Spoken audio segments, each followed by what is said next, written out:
Welcome to another entry into the International Series. This one is for the Marvel Maxx SE. My layout is 65 by 4.5 by 40, and this ball is a pairing of NRG Smooth Pearl, which is a nano pearl cover, and the centripetal core from the Marvel series. The Marvel series has seen a huge surge of international releases recently, and this one might be the best looking and smelling one of a really great lot. It's also an absolute freak. I mean, if you're watching the progression of these shots, this ball is insanely strong for being shiny.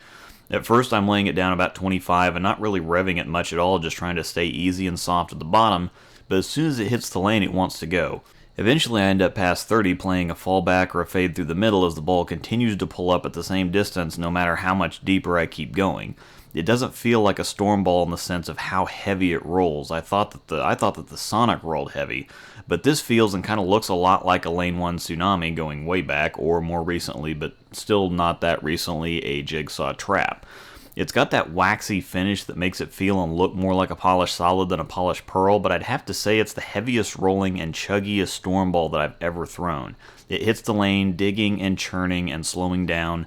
This also makes it very smooth and controllable on the back end, and it could hit flat on occasion. There just isn't the volume here that this ball needs, but I could see this ball being a major player on longer, heavier, and tighter patterns.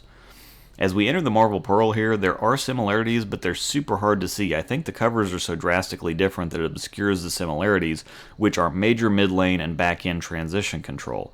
The things that make the Marvel Pearl great are the same things that make the Maxx SE great, but the hook potentials and shapes are so different that these two absolutely wouldn't be in play on the same conditions, and the Marvel Pearl may even be a solid 2 steps down with possibly a Sonic in between them. Now, speaking of the Sonic, you can see that similar churning and revving early, but again, the cover on it is even weaker than the cover on the Marvel Pearl, so despite the core being stronger, it just isn't in the same league with the Maxx SE, and even with a reduction of 50-ish RPMs, the Maxx SE is still much earlier and stronger than both, though the Sonic is a little sharper on the back end.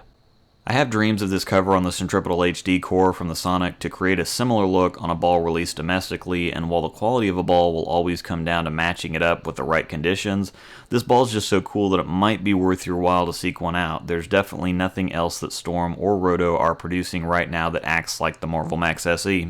Thanks for watching.